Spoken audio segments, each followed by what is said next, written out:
Rick Horrow, Sloan Analytics Conference. We've done this every year. The cacophony continues to grow. I've got a guy, then another guy, who actually have legitimate positions in the business world. And the reason why you know that is not just I'll introduce him, but the gaggle of resume carrying, I'm the guy you ought to hire, is out the door. Byrns, known for a long time, SVP, marketing, ticketing, sales, everything Oklahoma City Thunder. Thank you. Good to be here. Yeah, it's great to see you, Rick. Yeah, absolutely. You've always been a big fan of Oklahoma City, so we appreciate. Oklahoma City is an amazing place. The birth of the Thunder is one of many compelling stories. The maps, the sales tax, everything that they do, and the Thunder a very important part of that. You a very important part of the Thunder. So right back at you. Really appreciate thank you. that. Yeah. How does it feel to be chased into oblivion by a whole bunch of screaming people wanting a job? Well, it's really fascinating to be here. It's not that long ago that I would see myself in these positions, going to these professional conferences with a huge appetite and curiosity to learn and meet people, and to be on the receiving end of that and have people look at your badge and then want to introduce themselves and be so confident that this is a great opportunity to network. It's really neat to be on a little bit of the graying hair now that you're on the other side of this, but what a huge appetite for learning at this conference. It's really terrific. A little bit of the graying hair? Oh, sorry. Never mind. I'm getting long in the tooth. Yeah. No, but experienced is the way people put it around here. Give me your sense from your perspective and broadly, ticketing, fan experience, putting people in the seats, how the industry has evolved over the last few years. And that's been one of the prevailing discussions at this particular conference, is just how quickly technology is moving the ticketing business forward. Yeah. And the customization of content and how you really get to know the actual owner of the ticket, and as the ticket moves through the ecosystem from the buyer to the secondary buyer to the tertiary buyer, and learning from all those data points about behavioral tendencies and how you can be more predictive and forecast the use of the ticket and create customized experiences for that ticket owner. We are light years beyond where we used to be not that long ago. 8 to 10, 15 years ago, we were so consumed about how to actually sell the ticket and to create a lead source to identify ticket buyers. And today, we're more concerned about creating the customized experiences for the end user, and the ticket is really just a vehicle to understand data and content. It's a fascinating maturation of the business. Is it attitudinal? Is it technological? Is it a combination of it? It used to be, as you said, it's the paper ticket and that gets you in, and that's all it is. Right, we spend more time today worried about who's not using their ticket, the no-show. And you can't just call that guy anymore and find out why he didn't use his ticket. The ticket's probably left his hand 3 times ago as the ticket is moving through the ticket forwarding system and the secondary market. And so we're really more in the attitudinal behavior stage than we are in the actual transactional stage.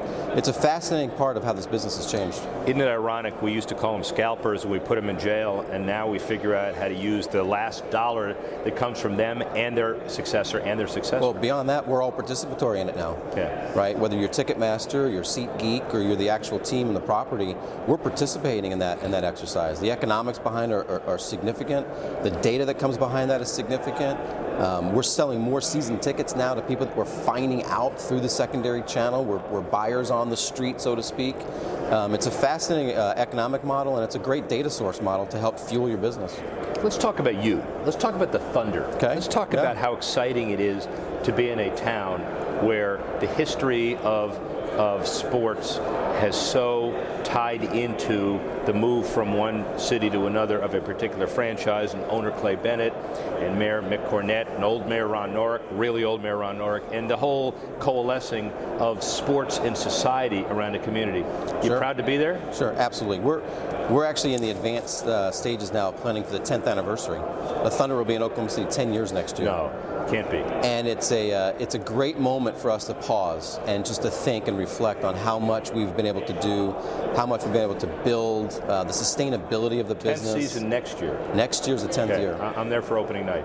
You got it. Okay. You should be, by the way. Yeah. But just the sustainability of the business in an unproven market. 10 years ago, a lot of questions of whether Oklahoma City was big enough, whether it had the corporate support, whether it had the affluence, the reach. to support a team at this level. And I think history is now showing that the market is very sophisticated, very sports savvy. It has more than enough of the affluence and the corporate base that you need to be successful. And we're really excited about where the organization is moving forward. We think the 10th anniversary is a great opportunity to pivot to the next generation of Oklahoma City. And I think to have an accountability and responsibility that the Thunder, and by extension the NBA, is really helping to fuel the economic and cultural development of a city. And it's a really neat thing to be a part of. And so the other piece of this too is always to look back.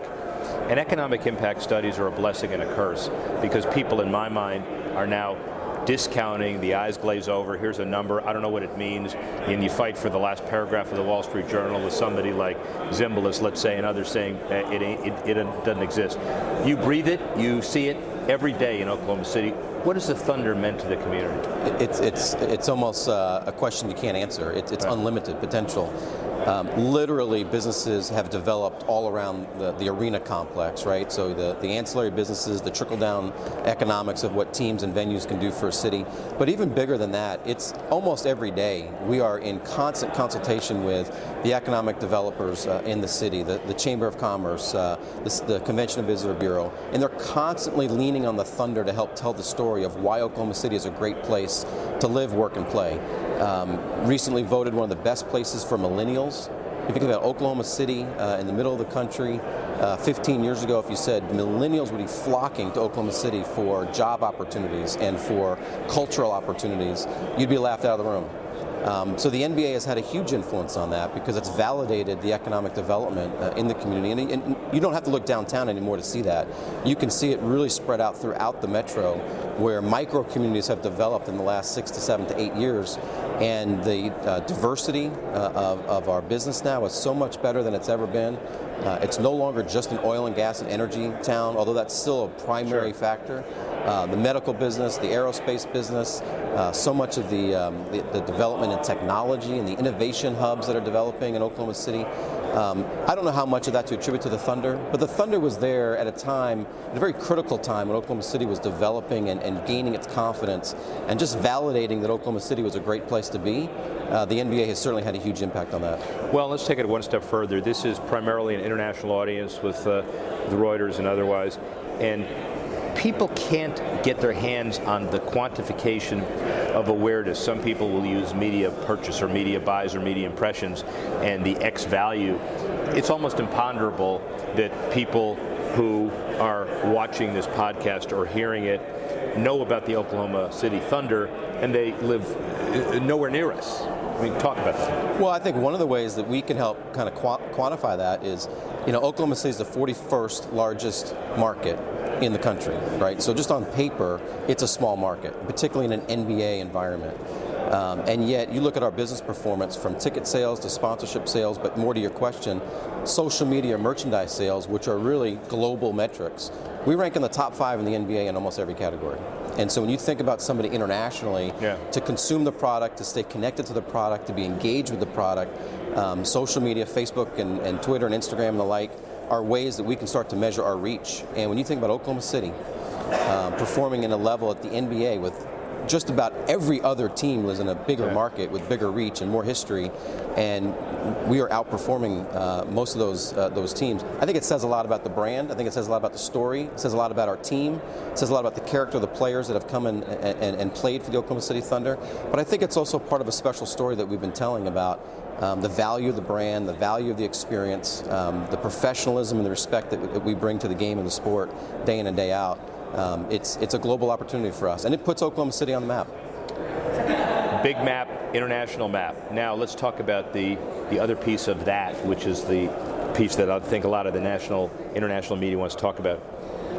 Thunder life after Kevin Durant. Tell me. Yeah.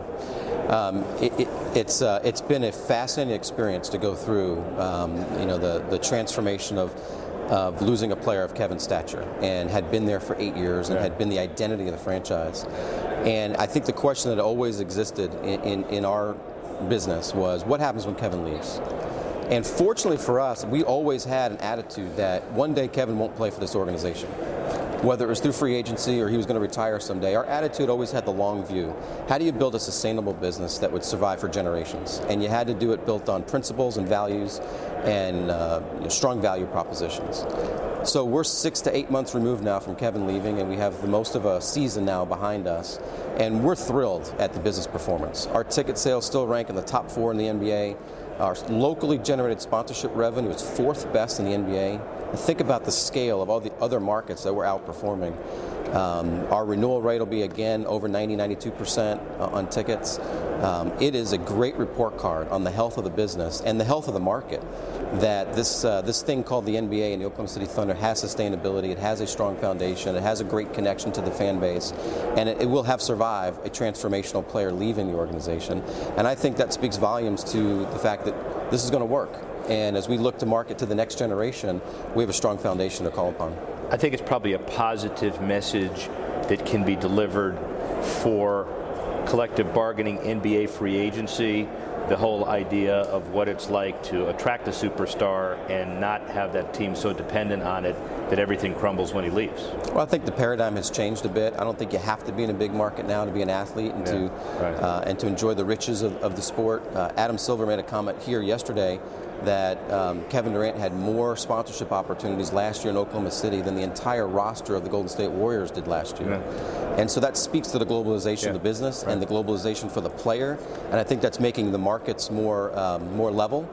And I think that's going to give us an opportunity to continue to be successful on and off the court. So has Oklahoma City, independent of your business metrics, and I know that's the answer, have they gotten over the emotional feeling that one of our own left us? He wasn't one of our own, but he left us. Yeah, it's easier to answer that today because we've just played the Golden State Warriors in the last couple of weeks. It was certainly a crushing blow to the emotion of the fan, the psyche of the fan. It harkened up kind of the old paradigms of Oklahoma City can't retain its talent. And if you had an opportunity, you had to go seek it elsewhere. That's permeated our community and culture for generations. So there were aspects of that came up post Kevin. But as the season wore on, certainly as Russell Westbrook made his commitment to Oklahoma City, as the team has continued to mature and develop, that has dissipated.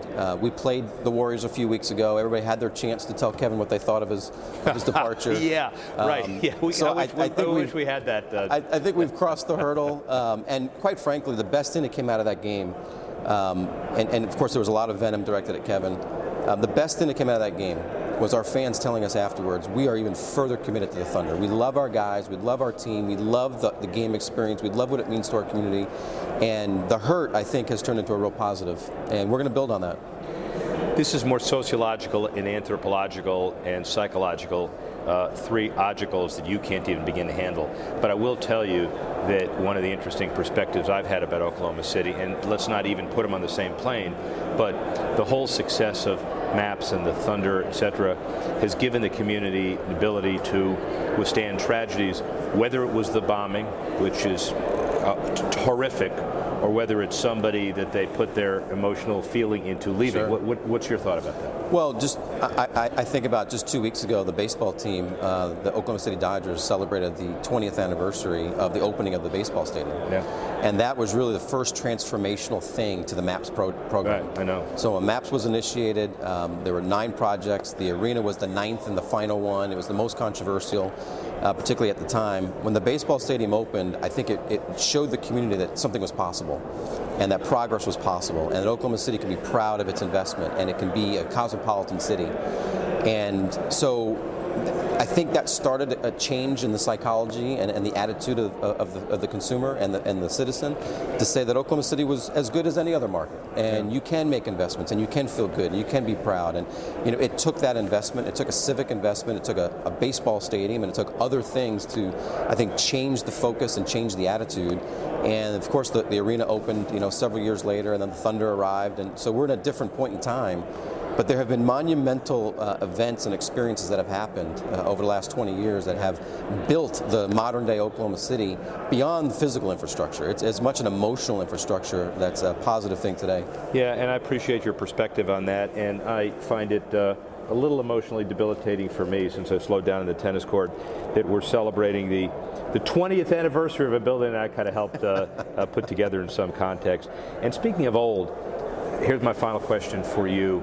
now that you are experienced with less hair and the hair you have being gray, what advice do you have for people around here who are getting in the business, wanting investors, around the business, the evolution of the sports business? Give us your wisdom. Well, I'm so impressed by what I've seen so far at this conference today, because the confidence from the students, the confidence to ask questions, the confidence to seek people out, the confidence to have an idea and to share it is really, it's remarkable. And I think that maybe has a lot to do with the culture that's created here at Sloan. But just the attitude that you have to work hard and you have to roll up your sleeves, and you can have the best idea and you can have the next widget and you can have the next algorithm figured out, but you still have to develop a relationship with people. You still have to sell yourself. You still have to have a personal brand. You still have to have an energy and a confidence, and you still have to go and be aggressive and project confidence. And you have to be willing to roll up your sleeves and do it the hard way. And I find those characteristics, to be as relevant today as it was 25 years ago. 25 years ago it was the willingness to get on a phone and cold call. Yeah, today right. it might be the willingness to figure out the next algorithm. But the core characteristics behind that are the same. And I just think the hustle and the willingness to just get out of your comfort zone, get out of your bubble, and introduce yourself to somebody, and have the confidence to sell an idea is still at the heart of what drives success. How far are the Thunder going in the playoffs? I don't know, but I got to tell you, our team is a gritty team, and it's a team that has embodied kind of the attitude of the players, particularly led by Russell, that anything's possible. And every night they go out, and it may sound like a cliche, but they are they're giving 100% every night, and it's what drives our fan connection. It's the character of the team. They compete with such a force and a tenacity that it's engaging. And this team has no limit to what they can accomplish, and that's part of what's fun about being a Thunder fan. Ladies and gentlemen, did you hear that answer? The current mayor, Mick Cornett, has declared his intention not to run for next mayor of Oklahoma City. That man does it next after that answer. Thank you. Well, thank you very much. I've enjoyed your time.